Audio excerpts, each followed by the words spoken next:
Hello, I'm Chuck Phillip with South Alabama Home Inspections, and welcome to another edition of Southern Home Talk. I'm going to talk about the pain of having a single pane windows, and that's what we're looking at. It's just a big sheet of 1/4 inch tempered glass.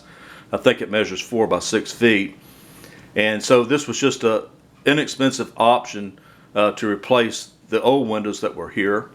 And of course what happens is when you have single pane glass like this, or even if it's functioning windows that are single pane, because of the humidity we have here, usually these windows will sweat, mostly on the outside of course, and that's because your air conditioner is cooling this glass, and so the moist air will condense on the window and then it'll drip down.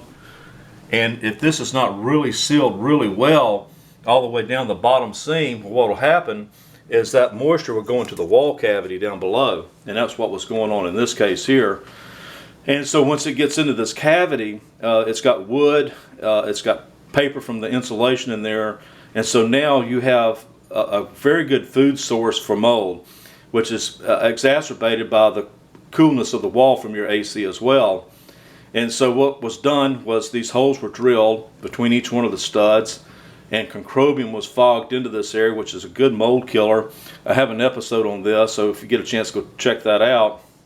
But now, after I've done that, I'm also going to puff some of this boric acid in there.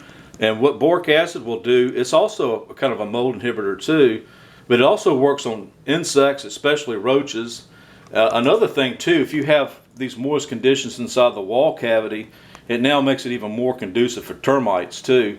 And this is an issue you can have going on in the wall and not know it, for quite some time.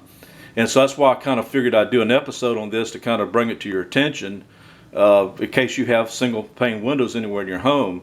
And so basically what I'm going to do now is, after I puff this boric acid in there, I just bought a piece of trim piece from, I think I got it from Lowe's, and I'm just going to simply cover these holes all the way down, and then it'll just look like part of the window framing. I hope this has been somewhat informative, guys, and thanks for watching.